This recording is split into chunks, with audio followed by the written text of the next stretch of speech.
আসসালামু আলাইকুম গাইজ, কেমন আছেন সকলে? চলে এলাম আমি আপনাদের সাথে যে হ্যাপিনেস থেকে নতুন আরো একটি ব্লগ নিয়ে। এই ব্লগের প্রথম পার্টটা শেয়ার করা ছিল, তো দ্বিতীয় পার্ট নিয়ে চলে এলাম আপনাদের সাথে। সো আজকে আমাদের হোটেল চেক আউট করার ডে। তো ওইখানে আমার বাবুর আব্বু যত ফর্মালিটিস ছিল সব মেনটেন করে ফেলেছে। তো পূরণ করার পর আমরা সবাই নিচে এতিম অসহায়ের মতন দাঁড়িয়ে গেলাম, আর আমাদের গাড়িও চলে এসেছে। তো আমি এখানে বলছিলাম যে আজকে পানিতে নামবো, যার জন্য সাজগোজ করিনি। আর আপনারা সবাই জানেন যে সিলেট যেহেতু আমরা একদিনের জন্য গিয়েছিলাম, মানে হচ্ছে একদিনের ট্যুর ছিল, সো ওইখানে আমরা অত বেশি জামা কাপড় নিয়ে যাইনি যে আমরা ড্রেস চেঞ্জ করে নেব। সো যেটা পরা ছিলাম ওইটাই আবার পরে রেডি হয়ে গেলাম, বিকজ আমাদের লাকটাই হচ্ছে এরকম, একদম ব্যাড লাক। মানে আমরা বুঝতেই পারিনি যে ওইখানে আমাদের এক রাতের বেশি স্টে করা হবে। সো সবাই পোশাক আশাক ওইরকম ভাবেই নিয়ে যায়, ওইরকম ভাবেই প্রিপেয়ার্ড হয়ে যায়, বাট যাওয়ার পর একটা বাস খেয়ে যায়, যেটা আমরা মোটেও মানে প্রত্যাশা করিনি। তো যাই হোক, তারপর আমরা সবাই রেডি হয়ে বের হয়ে যাই ঘুরতে যাওয়ার উদ্দেশ্যে। আর ওইখানে যখন আমরা যাই তখন শুনতে পেলাম যে সাদা পাথর থেকে নাকি পাথর উঠিয়ে উঠিয়ে বিক্রি করে দেয়া হচ্ছে, বা ওইখান থেকে চুরি করে নিয়ে যাওয়া হচ্ছে। তো এটা কি আদৌ সত্যি নাকি গুজব, আই ডোন্ট নো। তো এর জন্য আমরা সবাই ভাবলাম যে ওইখানে গেলে হয়তো বা একটু ঝামেলা হতে পারে।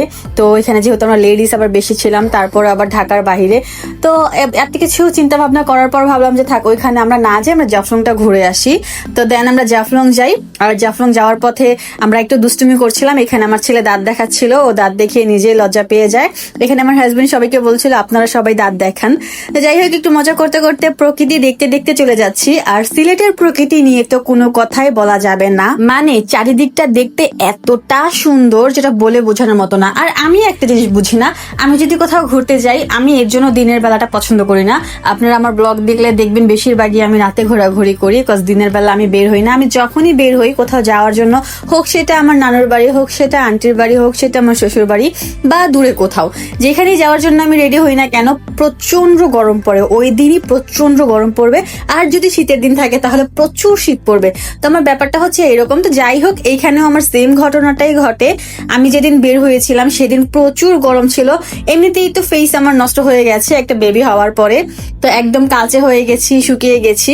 তো এই গরমে আরো বেশি টায়ার্ড লাগছিল, যদিও আমার গাড়িতে এসেছিল, বাট গাড়ির পরের অবস্থাগুলো দেখার জন্য অবশ্যই সবাই প্রস্তুত থাকবেন যে এরপরে আমাদের কি অবস্থা হয়েছিল। আর বাংলাদেশের প্রকৃতি নিয়ে কি বলবো, বাংলাদেশের প্রকৃতি নিয়ে কোনো কিছু বলার নেই। বাংলাদেশ তো এমনিতেই সুন্দর, সবুজে শ্যামলে ঘেরা, হোক সেটা সিলেট বা হচ্ছে পাহাড়ি পথ, যেখানেই হোক না কেন বাংলাদেশের প্রকৃতির কোনো তুলনা হয় না।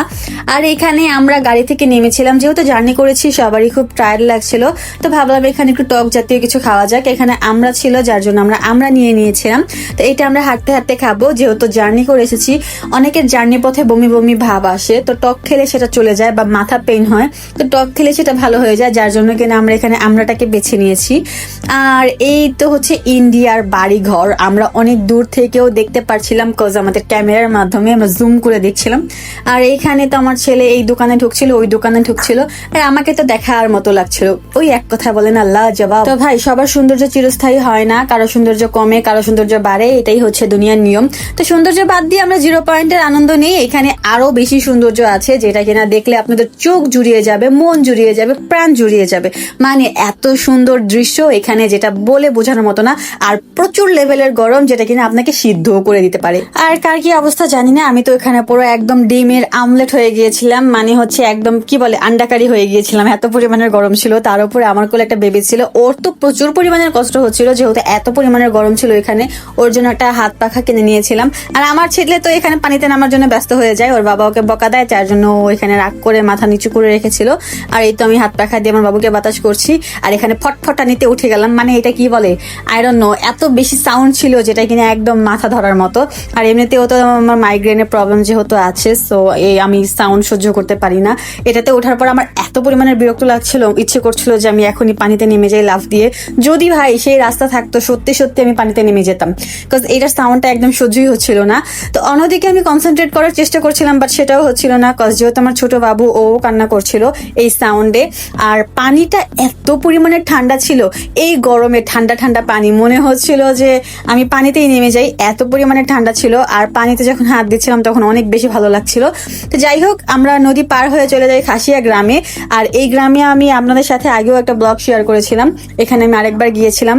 এই গ্রামের ঘরগুলো অনেক বেশি সুন্দর হয়, আর এই গ্রামের ঘরগুলো অনেক বেশি উঁচু উঁচু। আর উঁচু হওয়ার কারণ হচ্ছে যখন নাকি এখানে পানি ওঠে তখন নাকি এদের বাড়িতে পানি ঢুকে যায়, যার জন্য কিনা এরা প্রত্যেকটা বাড়ি এতটা উঁচু করে রেখেছে, মনে হয় দেখলে যেমন 2 তলা। তো যাই হোক, যেমনই হোক না কেন উঁচু করে রাখলেও বাড়িগুলো এত বেশি সুন্দর লাগে যেটা কিনা বলার মতো না। এই যে আপনারা এখানে দেখুন কি সুন্দর বাড়িগুলো।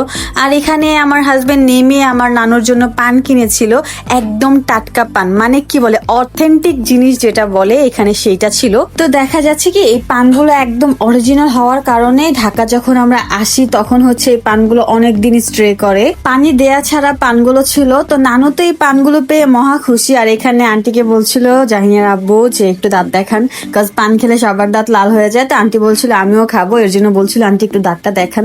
আর এই তো দেখুন কত সুন্দর দৃশ্য, মানে হচ্ছে ওনাদের বাসায় খাবার থাকুক আর না থাকুক গাছ অবশ্যই থাকবে, সেটা যেই গাছই হোক না কেন, মানে সবুজে শ্যামলে ঘেরা তাদের দেশটা। আর এতটা সুন্দর যে দেখলেই চোখ জুড়িয়ে যায়। তো ঢাকা শহরের এত কোলাহলের মাঝখানে থাকতে থাকতে মনটা মাঝে মাঝে ছুটে চলে যায় এইসব এরিয়াতে, মানে হচ্ছে এই লোকালয়ের মাঝখান থেকে মনে হয় যে নিজেকে হারিয়ে ফেলি সবুজ শ্যামলে ঘেরা দেশের ভেতরে। তো এখানে একটু সবার ক্ষুধা লেগে গিয়েছিল, যার জন্য হালকা পাতলা একটু নাস্তা করে নিচ্ছিলাম। আমরা সবাই ঝালমুড়ি খাচ্ছিলাম, কাজ ওইখানে এর থেকে বেশি কিছুই পাওয়া যাচ্ছিল না। আর হ্যাঁ গাইজ, আমাকে দেখে আবার কেউ ডরাইয়েন না, কারণ আমার যে চেহারা হইয়া রয়েছে আমি তো নিজের দেখা নিজেই ডরাই। তো যাই হোক গাইজ, এগুলো তো আমার আগের ভিডিও, এর মাঝখানে আমি একটু ঠিক হব, মানে আমার যেহেতু একটা বেবি হয়েছে, সো আমার 6 মান্থ তো লাগবে একটু নড়ে চড়ে বসতে। তো যাই হোক, এগুলো আগের ভিডিও ছিল, আপনাদের সাথে আগেই বলেছি যে আমার ফোনটা প্রবলেম হয়ে গিয়েছিল, দেন আমার হচ্ছে ফোন নিয়ে এই ভিডিওগুলো কালেক্ট করতে, এডিট করতে, আপনাদের সাথে শেয়ার করতে অনেকটা সময় লেগে গেছে। এর মাঝখানে আপনারা অবশ্যই আমার কিছু ভিডিও দেখেছেন, সো আস্তে আস্তে নিজে আবার ঠিক হচ্ছি। তো যাই হোক, আমাকে বাদ দিয়ে এখানকার সৌন্দর্য দেখুন এত সুন্দর সবুজ চা পাতা, মানে হচ্ছে মানে দেখার মতো, যেখানে আপনার চোখ যাবে সেখানে চোখ আটকে যাবে। এত সুন্দর সবুজ গাছের মাঝখানে যে কচি পাতাটা থাকে সেইটাই উঠানো তাদের কাজ। আর এখানে আমার আঙ্কেল আর আন্টি ফটোশুট করছিল, ডিএসএলআর এর লোকগুলো বলছিল আমরা তুলে দেই, বাট আমাদের কাছে তো অলরেডি আইফোন আছে, তো ডিএসএলআর এর প্রয়োজন ছিল না।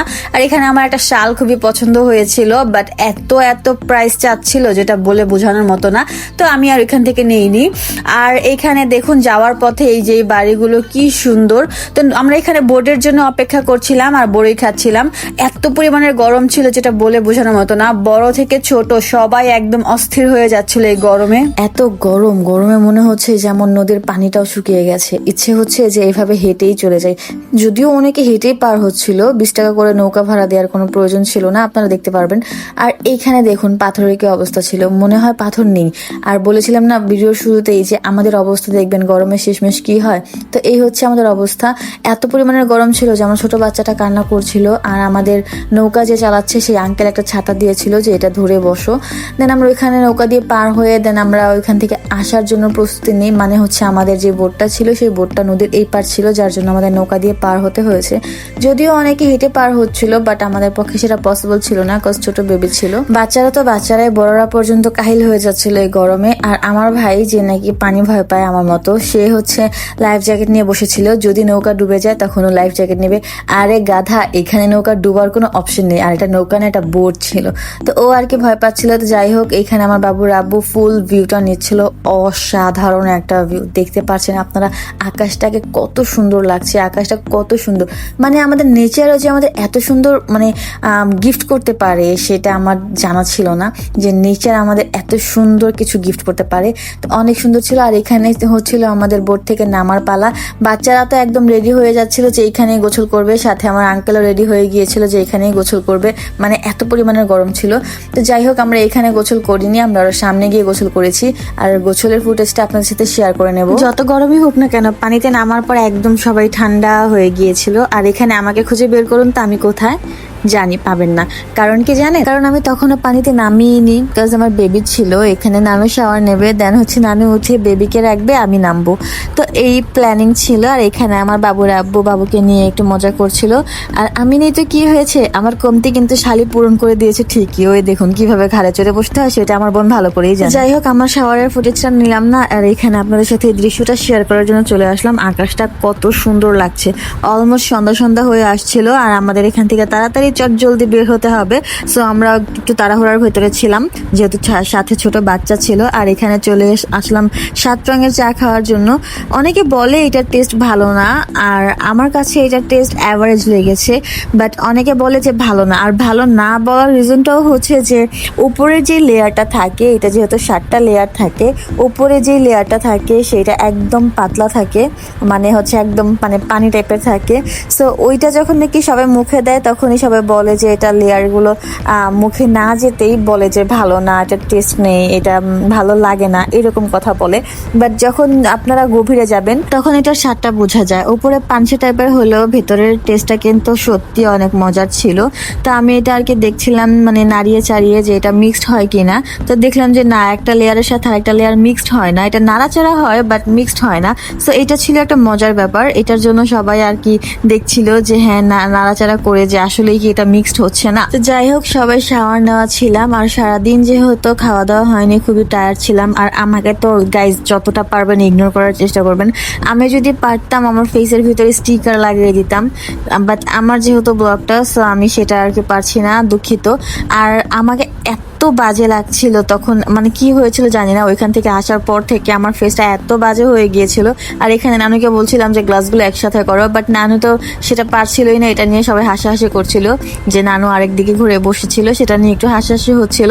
তো যাই হোক, এখানে আমরা খাওয়া দাওয়া শেষ করে রওনা হয়ে যাই ঢাকার উদ্দেশ্যে। আর ঢাকার উদ্দেশ্যের কথা কি বলবো গাইজ, ওইখানে এনজয় করার ভিতরে আমরা এতটাই ব্যস্ত হয়ে পড়েছিলাম যে আমরা ঢাকাতে যে রওনা হতে হবে সেটাই ভুলে গিয়েছিলাম, যার জন্য আমাদের অনেকটাই লেট হয়ে যায়। সো আমরা অনেক তাড়াহুড়ার ভেতরে ছিলাম, আর একটুর জন্য বাস মিস করিনি। তো এটা ছিল আমাদের মাইকো। আমরা মাইকোতে মানে ঢাকার আসার পথে বা বাসে ওঠার পথে মানে যাচ্ছিলাম তখন। বাট রাত্রের বেলাও আমরা অনেক টায়ার্ড ছিলাম। অনেক টায়ার্ড হলেও কি হবে, আশেপাশে তারপরও এত পরিমাণে সুন্দর লাগছিল যেটা বলে বোঝানোর মতো না।